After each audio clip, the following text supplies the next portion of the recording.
Puji Tuhan, salam sejahtera dalam kasih Tuhan. Kita ada di acara Pancaran Air Sorgawi, acara yang benar-benar pas untuk kita semuanya. Tema firman Tuhan hari ini adalah berharga kematian orang-orang yang dikasihi Tuhan. Mazmur pasal 116 ayat yang ke-15. Demikian firman Tuhan. Berharga di mata Tuhan kematian semua orang yang dikasihinya. Saudara, kita mendengar kabar di sana-sini, ada bencana alam, ada pesawat yang alami kecelakaan, ada tanah longsor, gempa bumi, dan lain sebagainya. Dan itu menimbulkan korban jiwa. Terlebih lagi, persoalan mengenai pandemi, mengenai COVID-19, itu pun juga menimbulkan korban jiwa. Bisa saja itu menimpa kepada keluarga kita, famili kita, kenalan kita, tetangga kita, dan lain sebagainya.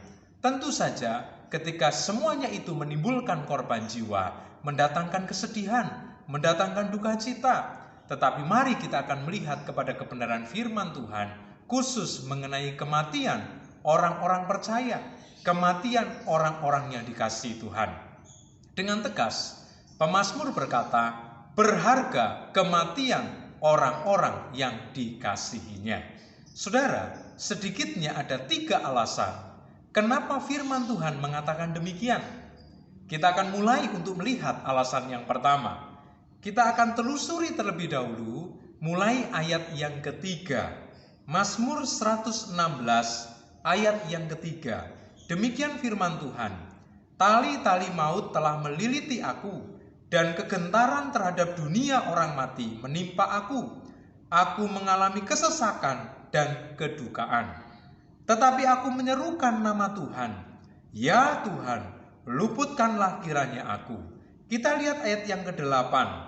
Ya, Engkau telah meluputkan aku daripada maut, dan mataku daripada air mata, dan kakiku daripada tersandung.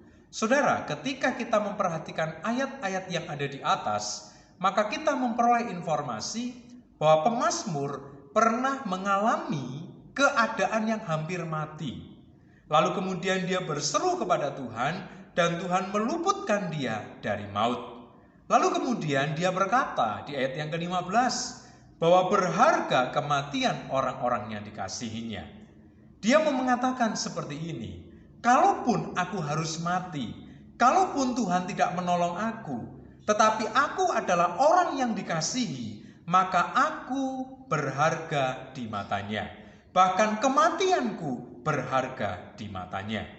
Kalau ada orang-orang lain, kalau ada kenalan-kenalanku yang ada di dalam keadaan yang hampir mati, dan kemudian tidak alami pertolongan, lalu kemudian harus meninggalkan dunia ini, harus mengalami kematian, maka ketahuilah orang-orang tersebut, orang-orang percaya yang dikasihi Tuhan, kematiannya berharga. Jadi saudara, ketika ada orang-orang percaya, orang-orang yang dikasihi Tuhan harus mengalami kematian di hadapan Tuhan, di pemandangan Tuhan, kematiannya itu berharga. Kalaupun kita tidak ditolong, kalaupun harus mengalami kematian, tidak usah takut dengan yang namanya kematian, karena sekali lagi di mata Tuhan berharga. Saudara bisa perhatikan kematian para pahlawan, pasti berharga bagi bangsa dan negara. Saudara bisa perhatikan kematian para relawan-relawan yang membantu korban bencana alam, lalu kemudian dia sendiri harus mengalami kematian. Maka sebenarnya orang tersebut mendatangkan nilai bagi orang-orang lain. Kematiannya berharga bagi orang-orang lain. Kematiannya diperbincangkan secara positif bagi orang-orang lain. Dan saudara bisa melihat contoh-contoh lainnya, kematian-kematian yang berharga di pemandangan sesama. Berarti ketika orang-orang percaya, orang-orang yang dikasihi Tuhan harus mengalami kematian, maka sesungguhnya kematiannya dipandang berharga di mata Tuhan.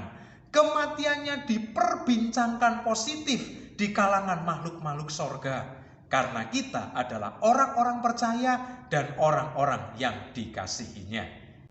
Jadi alasan yang pertama, kematian orang-orang yang dikasihi itu berharga di mata Tuhan, Sebab matinya orang-orang percaya membawa nilai positif, membawa penilaian yang luar biasa, penilaian yang istimewa di mata Tuhan, membawa perbincangan yang positif di antara makhluk-makhluk surgawi. Kita akan berpindah kepada alasan yang kedua, mengapa firman Tuhan berkata berharga kematian orang-orang yang dikasihinya. Saudara, saya akan mengajak saudara untuk melihat kepada konteks jauh dari ayat pokok kita. Kita bisa perhatikan di dalam kitab-kitab yang ada di dalam Perjanjian Baru bahwa Yesus Kristus datang ke dunia ini, mati di atas kayu salib untuk menebus dosa-dosa kita, untuk mengeksagoraso saya dan saudara. Berarti kita sudah tidak ada lagi di pasar budak. Kita sudah dibeli, harganya lunas, dibayar dengan tunai, dan kita dikeluarkan dari pasar budak. Kita sudah menjadi milik Kristus. Ketika orang-orang percaya harus mengalami kematian, berarti orang-orang tersebut sedang dibawa pulang oleh Yesus Kristus, Sang Penebus kita. Yesus Kristus bagaikan pembeli saya dan saudara. Dia datang ke pasar budak, dia menebus kita, dia membayar dengan lunas, dengan tunai, dengan darahnya sendiri. Dia keluarkan kita dari pasar budak, dan setelah itu dia bawa kita ke rumahnya, karena kita orang-orang yang sudah ditebus. Jadi saudara yang terkasih dalam Tuhan, kenapa kematian orang-orang percaya itu berharga? Karena saat itulah orang-orang yang sudah ditebus sedang dibawa ke rumahnya. Yohanes pasal 14 memberitahu bahwa aku akan pergi kepada Bapa untuk mempersiapkan tempat, dan setelah itu aku akan datang kembali untuk menjemput. Nanti ada kedatangan Yesus secara universal untuk menjemput orang-orang percaya dan dibawa ke rumahnya. Tetapi ada kedatangan Yesus Kristus secara personal. Dia datang kepada pribadi lepas pribadi. Ada orang-orang percaya, ada orang-orang yang kita kasihi harus tinggalkan dunia ini. Berarti dia sedang dibawa oleh Sang Juru Selamat untuk masuk ke rumahnya. Suatu ketika kelak kita juga demikian. Kita sudah dikeluarkan dari pasar budak. Yesus Kristus Sang Juru Selamat sudah berbelanja budak, sudah membeli budak, sudah dikeluarkan. Kita sudah menjadi orang-orang merdeka. Maka kemudian orang-orang yang sudah dibeli akan dibawa ke rumahnya. Itulah alasan yang kedua. Kita akan berpindah kepada alasan yang ketiga, alasan yang terakhir. Mengapa firman Tuhan berkata, berharga di mata Tuhan kematian semua orang yang dikasihinya? Alasan yang ketiga adalah karena orang-orang yang dikasihi Tuhan mendatangkan sukacita. Orang-orang yang dikasihi Tuhan mendatangkan kerinduan yang dalam dari pihak Tuhan untuk hidup bersama-sama dengan orang-orang yang dikasihinya. Saudara yang terkasih dalam Tuhan, seandainya kita memiliki anak-anak yang sedang melakukan studi di luar kota, atau mungkin yang sedang bekerja di luar kota, tentu saja kita merindukan kedatangan mereka. Tentu saja kita ingin supaya mereka bisa berada di rumah, kumpul bersama-sama dengan kita. Rasa kangen kita begitu dalam. Rasa rindu kita untuk anak-anak bisa datang kembali, pulang kembali ke rumah, berjumpa dengan kita. Dan ketika mereka pulang, mereka menikmati hari libur, mereka sedang berkunjung untuk menengok kepada kita, mereka sedang berada di rumah, maka hal itu mendatangkan sukacita bagi kita. Jadi saudara, kematian orang-orang yang dikasihi berharga di mata Tuhan, karena kematian adalah pintu gerbang untuk menuju kepada rumah Tuhan. Kematian adalah jembatan, kematian adalah jalur untuk menuju kepada rumah Tuhan. Di sanalah Tuhan disukakan dengan kehadiran orang-orang yang dikasihinya. Kita bagaikan anak-anak Tuhan yang sedang berada di bumi. Kita bagaikan anak-anak Tuhan yang sedang berada di perantauan.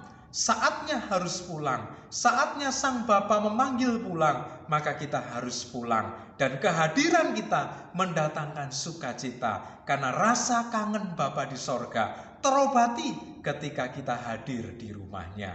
Seringkali kita berkata, keluarga mengasihi almarhum, keluarga mengasihi orang yang meninggal, tetapi Tuhan lebih mengasihi karena Tuhan rindu, Tuhan kangen, Tuhan ingin kehadirannya di rumahnya mendatangkan sukacita bagi Tuhan. Itulah 3 alasan mengapa firman Tuhan berkata, berharga kematian semua orang yang dikasihinya. Jadi saudara, kalau memang harus terjadi dalam kehidupan kita, di keluarga kita, ada anggota keluarga yang dipanggil oleh Tuhan. Secara manusia kita bersedih, secara manusia kita kehilangan, secara manusia kita menangis. Tetapi firman Tuhan memberitahu ada 3 alasan kenapa kematian orang percaya itu berharga. Karena ketika ada orang-orang percaya, orang-orang yang dikasihi harus tinggalkan dunia ini, harus mengalami kematian, dia mendapatkan penilaian positif oleh Tuhan. Dia menjadi perbincangan positif oleh makhluk-makhluk sorgawi. Dan orang percaya tersebut sedang dibawa oleh Sang Juru Selamat yang sudah mengeksakurasi, yang sudah membeli dia dari pasar budak untuk dibawa ke rumahnya. Lalu kemudian saudara, ketika ada orang-orang percaya, ada orang-orang yang dikasih, harus kembali pulang ke rumah Bapa karena memang Bapa menghendaki demikian. Kehadirannya mendatangkan sukacita. Bapa sangat rindu, Bapa sangat kangen anak-anaknya pulang ke rumahnya. Tuhan Yesus memberkati kita semua.